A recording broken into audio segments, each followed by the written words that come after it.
In church.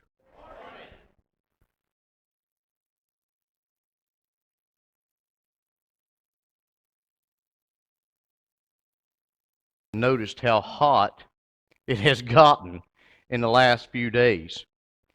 And I don't think I need this monitor right here, so I'm going to lay my coat right over it. But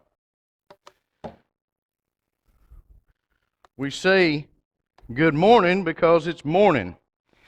But just to give y'all just a heads up, so that you won't think I'm any different than you, 30 seconds ago, I reached in my pocket because I knew I had to come up here, right? That's where I'm supposed to be next. And I went, where's my clicker? Oh gosh, where's my clicker? So all of a sudden, the temperature got hotter. Luckily, for the guys at the back, I did locate it right down here in this pew where I had left it because after being a mechanic for a while, I don't like things in my pocket. Does that make sense? So I tend to take things out. Like I'll reach back here for my wallet, and guess what? It's laying on my desk right now. Don't worry, folks on watching online. It don't have any money in it, so even if somebody sneaks back there, it ain't gonna do them any good. But I wanted to talk today because it is a communion Sunday. It is a communion Sunday. And the song that we just sang, I know whom I have believed, and I am persuaded that he is able. See, sometimes we don't know the things going on in our life. And those periods are called what? It's on the screen in big letters, ladies and gentlemen. Choices. We all have choices. In fact, hey, Isaac, son, I want you to come down here for just a moment. Come down here for just a moment. Okay, Martin, I want you to slide over on the camera just a moment so that everybody at home can see this right here. Now, this young man had to work yesterday. So he came down here, left early this morning. I want you to know what a decision that is. That's a choice for a young man 18 years old to get up early enough to drive almost 2 hours to be here to help us. Now, that's a choice, right? But these socks are also a choice. He has loved printed socks for a long time, and I guess today he decided to show them off. So everybody complimenting on his socks there. See, we all have choices. Thank you, son. We all have choices. I got up this morning and I said, which suit and which tie? And I said, well, they haven't seen me in a long tie in a while, so I guess I'll wear a long one. That way it'll blend in a little bit more. And you know what's funny, though? I had to tie this thing twice because after tying a bow tie for as long as I have, I just about forgot. Yeah, I'm going to loosen this up a little bit. Like I said, folks, it's still getting hot.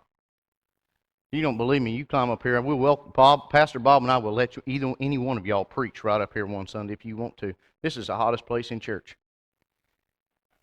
It is. And it ain't just the lights. It's God's eye right on you.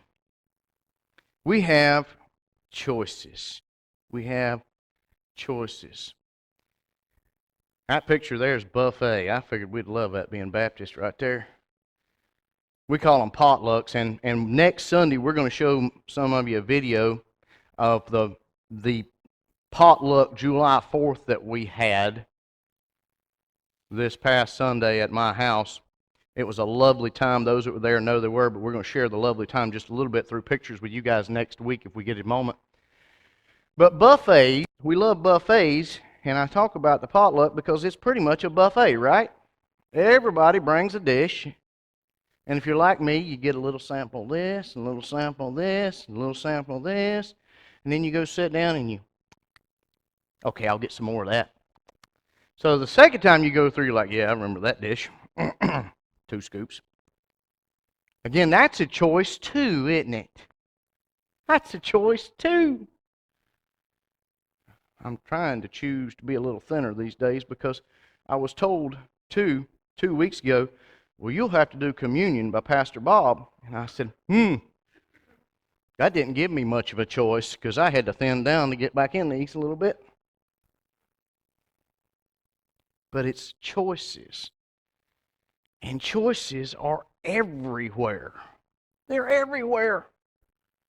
Right up there, I mean, where do we go to pick out a car these days? Well, I like this brand. I'll go there first. But it's gotten so anymore, you better shop around because they may not have the vehicle that you're used to buying in stock. But just to talk about choices, how many of you have been to a pharmacy these days and walked down the headache or pain relief aisle? Yeah. And you stand there, or worse yet, the cold and flu aisle. Oh my goodness. You stand there going, well, I've got these symptoms, and well, this one cures these symptoms, but this one cures this one, and oh my God. And you just stand there, and finally, somebody will walk by and go, can I help you?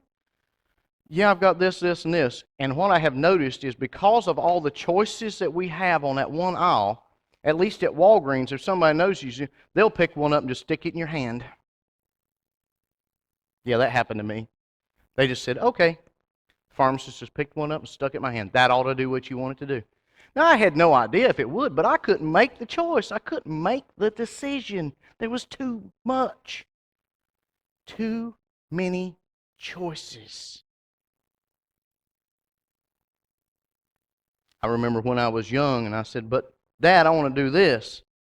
And he said, not as long as you're in my house. But choices have gotten more abundant as I've gotten older. How many of you agree with that? And it's so hard with so many to make the right one. Does that make sense? Who agrees with that? Raise your hand if you agree with it. Because there's so many, it's so hard to make the right one. And how do you know which one's right? How do you know which one is right? Well, I'd like to have all the pieces to the puzzle. Well, guess what? How many of you have made decisions and had all the pieces to the puzzle? Raise your hand. Folks at home, there's no hands here raised. I don't know about you guys at home, but there's none here raised. It makes it hard. So for just a moment, I want you to close your eyes. You bear with me just a minute. Close your eyes. Now, no going to sleep. And I want you to start to think about some of the choices in your life. Some of the choices in your life. Some of the decisions that you've made, whether it be today already, whether it be yesterday, whether it be a year ago, 5 years ago, 10 years ago. I want you to start to think about those choices for just a moment. All right, now open your eyes. Now let me ask you something. And I don't want you to raise your hand. But how many of you automatically went to probably the top 3 toughest choices in your life? We have a tendency to do that. We also have a tendency, and I just about would guarantee that most of you went to the choices that you like, oh, I wish I hadn't made that one. I see some of y'all nodding your heads. Don't look around. Y'all don't need to see who's nodding your head. I'm there with you because I did this. Trust me, folks, when Pastor Bob and I tell you that y'all are going through 30 minutes of this, we've been through at least a week. Okay? So the other day I sat in here with my eyes closed going, yeah, I don't like that choice. I don't like that one. But now I want you to think. I want you to put that away for just a moment. I want you to think of a choice in your life. Well, you can keep your eyes open. A choice in your life that turned out to be one of the best decisions ever made. Just get one of those in your head. Mm-hmm. I see Miss Emily over here is tapping her husband. Mm-hmm. It's one of the best decisions I made. Y'all know because y'all like her better than me. I know you do. In fact, I told Pastor Bob that I'm firmly convinced that whoever married Miss Julie would have been a preacher, regardless of who the person was.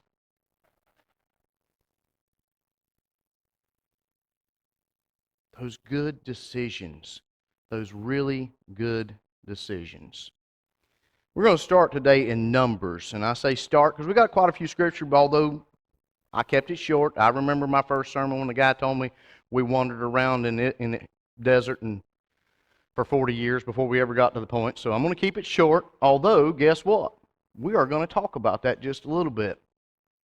So if you want to, you can turn in your Bible. Now, like I said, it's going to be a little difficult. I'd rather you turn to Joshua 24:15, Joshua 24:15, and put it to the side. But while you're doing that, I'm going to go ahead and begin to read here on the screen. Numbers 13, verses 1 and 2. The Lord said to Moses, "Send some men to explore the land of Canaan, which I am giving to the Israelites. From each ancestral tribe, send one of its leaders." Now, most of you know the story here. Most of you know what's happening here. Let's go on to verses 27, 28 here in Numbers chapter 13. And 27, they gave Moses this account. This is the men who went to the land of Canaan. They came back and they gave to Moses this account. "We went into the land to which you sent us, and it does flow with milk and honey. Here is the fruit. But the people who live there are powerful, and the cities are fortified and very large, and we even saw descendants of Anak there."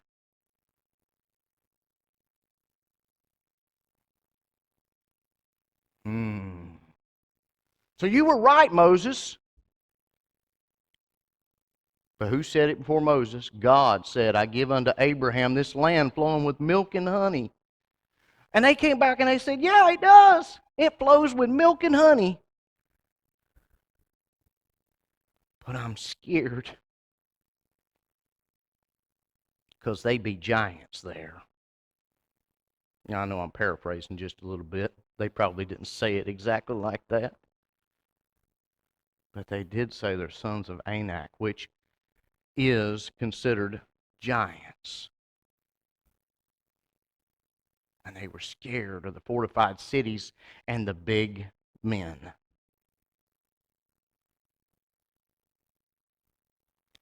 Going on to Numbers chapter 14, the Lord said to Moses, "How long will these people treat me with contempt? How long will they refuse to believe in me in spite of all the signs I have performed among them?"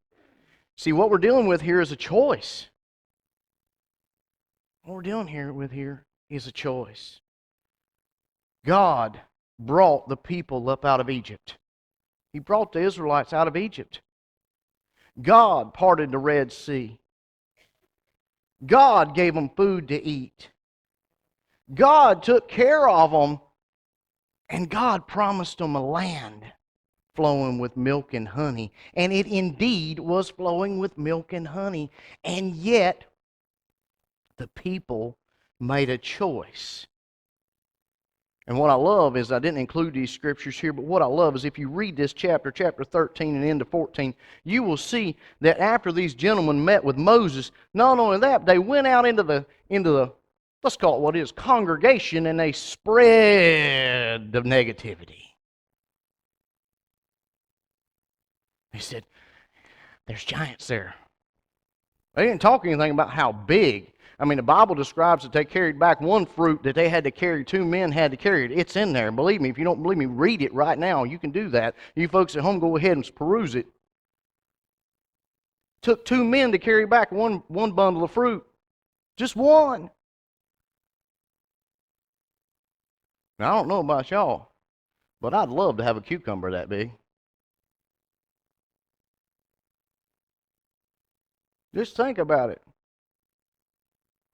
And yet, they had the choice, and they made a choice. And even God said, after all I've done. And so he turned them back into the what? Wilderness. Come on, folks. Come on, folks. You know that. You know this story. Most of you have been in church all your life. This is not a new story to you. God turned them back into the wilderness. He was planning to destroy them, and Moses talked him out of it.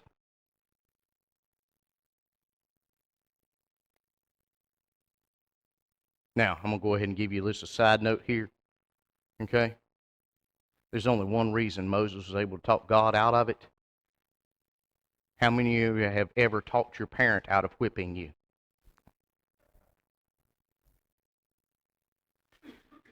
And I thought I had done a great job.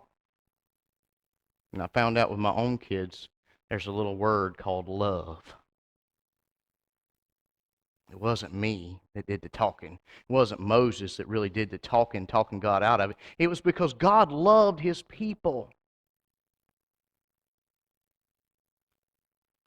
So he forgave them their choice. But in making their choice, he still could not give them the land that he had promised to them. Because we have choices. We read just a few moments later when Moses went to him and told him, said, God said this, so we're getting turned back into the wilderness. I hope y'all really like that manna, which they had complained about multiple times. So then you replied, and this is the people, we have sinned against the Lord. We will go up and fight as the Lord our God commanded. So every one of you put on his weapons, thinking it was easy to go up into the hill country. But the Lord said to me, tell them, do not go up and fight, because I will not be with you. You will be defeated by your enemies. See, they'd already made their choice. They'd already made their choice. They couldn't skip the consequence. Does that make sense? Yeah, I was just talking about my dad giving me a paddling as a young man. I remember one time very frankly. I was probably about Evie's age, maybe a little younger, and he said, come over here. I was about to get a whipping, and I said, but Daddy, I love you. He said, I love you too. Now come over here. I had made the choice to do the wrong. I had made the choice, and I had to suffer the consequence, no matter that my dad loved me. And it was because he loved me that the punishment was sufficient. Does that make sense? Israelites again, though. Here's what you love about God. Here's what you got to love about him. See, he will give you the choice again. He will give you the choice again. When I left my first pastorate, I thought everything was going to be hunky-dory. We had these great plans. We were going to do this and this and this. That all fell apart. And I said, God, I don't understand. And I went for a period where I did not serve. I went to church, but I didn't serve as a pastor. Maybe God doesn't want me to be a pastor. But I've come to realize that I left my first pastorate of my own volition. I left my first pastorate because of my own desires.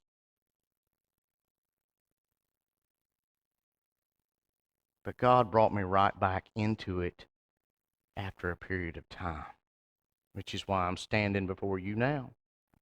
See, God will give you the choice again. He will give you the choice again. Let's read here Joshua 1, 2 through 6. Moses, my servant, is dead. Now then, you and all these people get ready to cross the Jordan River into the land I am about to give to them, to the Israelites. I will give you every place where you set your foot, as I promised Moses. Your territory will extend from the desert to Lebanon, and from the great river, the Euphrates, all the Hittite country, and the Mediterranean Sea in the west. No one will be able to stand against you all the days of your life. As I was with Moses, so I will be with you. I will never leave nor forsake you. Be strong and courageous, because you will lead these people to inherit the land I swore to their ancestors to give to them. And then in Joshua 6:20, yes, folks. Yes, folks. You know, I love proving pictures. I love proving pictures. This right here is a picture of Jericho today. This is the Jericho wall today.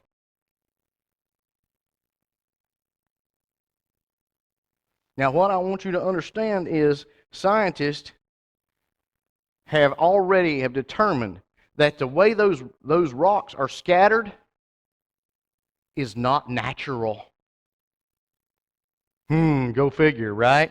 Because God said, Joshua 6:20, when the people made the right choice, when the trumpet sounded, the army shouted, and the sound of the trumpet, when the men gave a loud shout, the wall collapsed. So everyone charged straight in, and they took the city. They made the right choice this time. They made the right choice. They went in. They crossed the Jordan. They did it the way God told them to do it. They did it the way God told them to do it. And all they had to do was walk around Jericho for 7 days, and on the last day, blow the trumpet and shout. Surely, Pastor Joel, it couldn't have been that easy. They had to do something. Maybe there's wedging spears in there and prying out a rock. No, folks, I firmly believe. I believe the science behind the study on the walls of Jericho.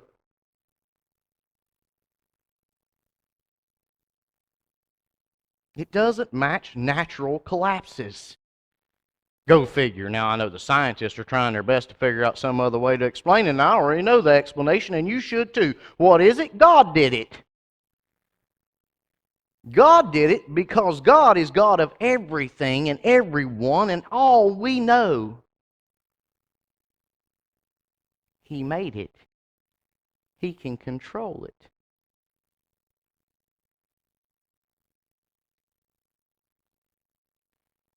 He made it. He can control it.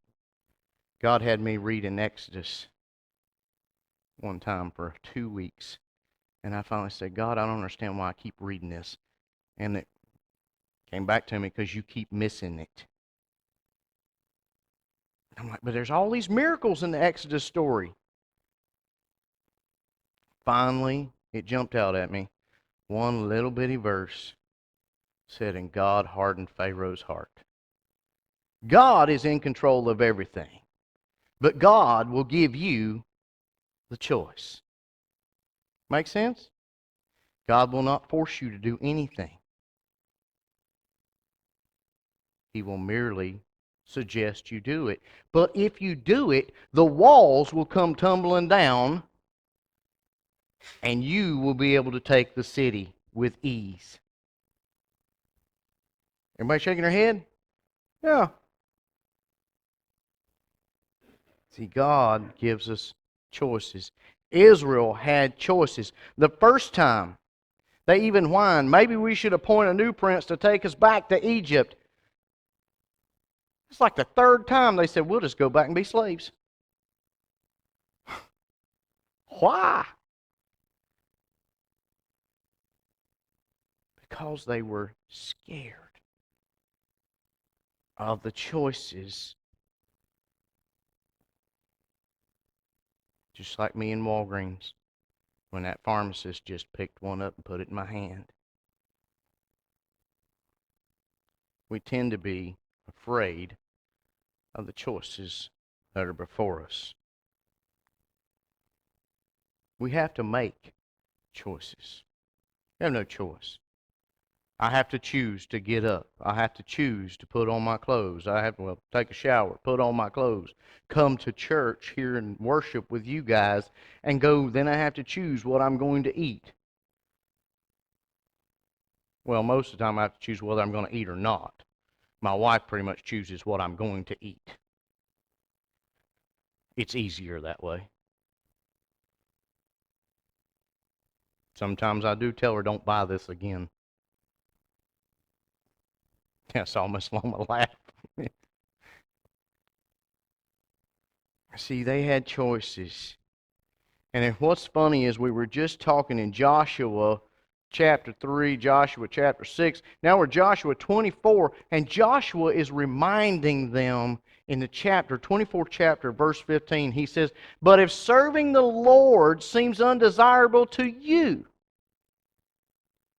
then choose for yourselves this day whom you will serve, whether the gods of your ancestors who served that beyond the Euphrates, or the gods of the Amorites in the land who you are living. But as for me and my household, we will serve the Lord." Let me break that into modern times for you folks, 2021. Let me put it out here for you.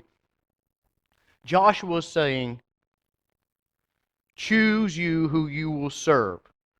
Now, we don't have gods of our ancestors, right? I mean, well, if we go back far enough. But at least for the time being we've known, our God has been who? Our ancestors worshipped who? God, right? Really?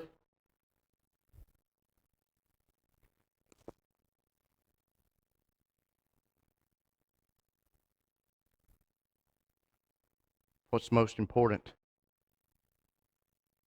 See, some can claim that their ancestors worshiped God. Some have to come to the reality that their ancestors might have worshipped something else. Money, houses, property, a spouse.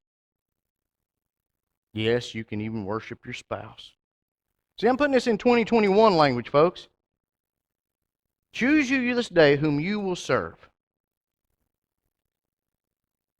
See, the Israelites chose to serve fear to start with, and they got turned back into the wilderness. The second time, they actually crossed the Jordan. But now we see here in Joshua 24 that Joshua is reminding them again to serve God. He's reminding them again that, hey, look, God did all this for you. But if you don't want to serve Him, that's your choice. God gives you a choice. Had a man one time ask me, he said this to me. He said, but if God is love and I love, then how can a loving God send me to hell? I said, whoa, whoa, whoa, whoa, whoa, whoa. Your question is false. It's not God who's sending you to hell. It's you. You have the choice. Choose you this day whom you will serve. And I love this verse, and I've loved it for a long time. And in fact, when I taught the youth at North Catawba Baptist Church, one of the things I told the ladies, I looked at the ladies in the youth group and I said, ladies, here's one thing I want you to do. Here's the best thing I can ever leave you with, other than a belief in Jesus Christ. The best thing I can leave you with is when you meet a young man and you get ready to marry that young man, I want you to ask him one thing. Ask him to quote Joshua 24:15. If he cannot quote Joshua 24:15, or at least the most important phrase in there, do not date him any further. Throw him back in the pile whence he came.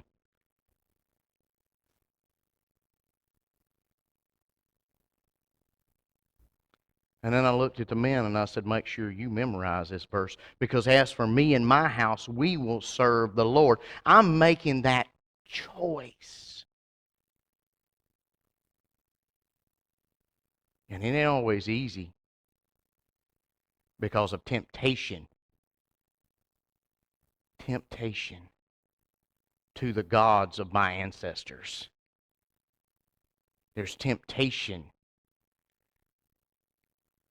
And sometimes there's temptation just simply for chocolate cake or peanut butter cookies that I ate a slew of.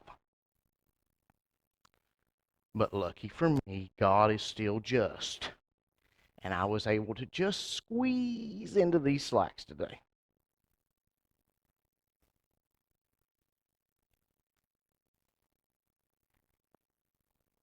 You have a choice. You have to choose.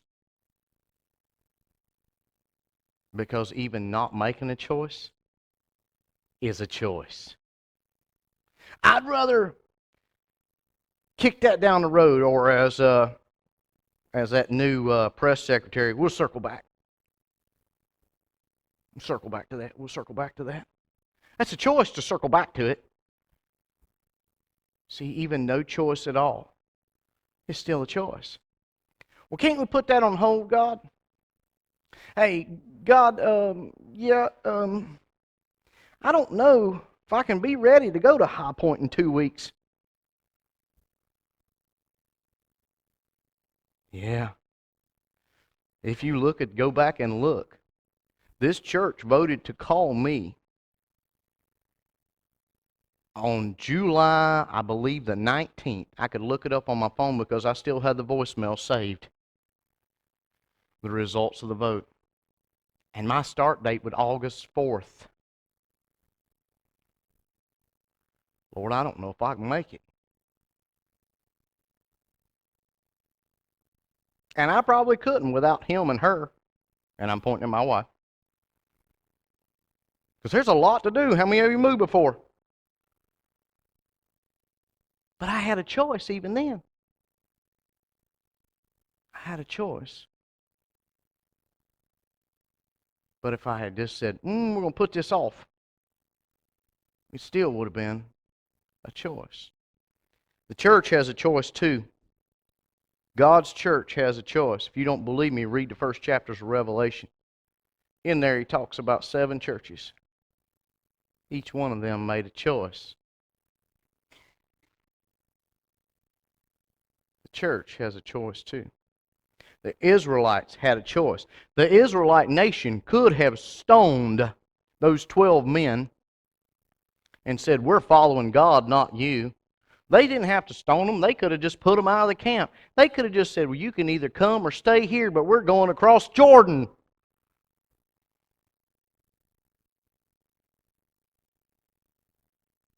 Just like we each have a choice, the church has a choice. And that choice is the same thing. Will you follow God? I want you to, those of you who got bulletins, I want you to turn them over to the very front page.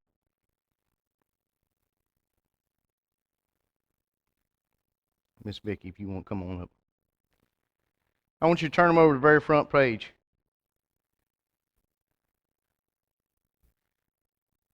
Now, it looks like there's a mistake on the bulletin, right? Look at the scripture. Well, that's not been in Pastor Joel's sermon today. Are you kidding? That was done on purpose, folks. Yes, I want you to remember Joshua 24:15, but I want you to know the how, because the how you make the right choice. Think about that greatest choice. Remember that greatest choice I asked you to talk about or think about earlier.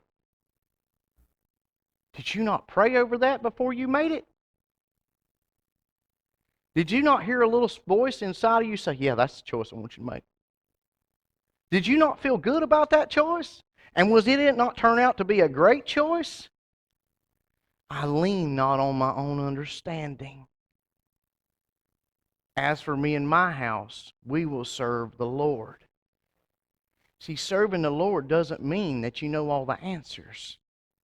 It means that you lean not on your own understanding. It means that you step out in faith a lot of times. It means that you pack your family up sometimes and you drive 2 hours away where you don't know a soul. And you begin a ministry. Because God said, I am with you always. I will never forsake you.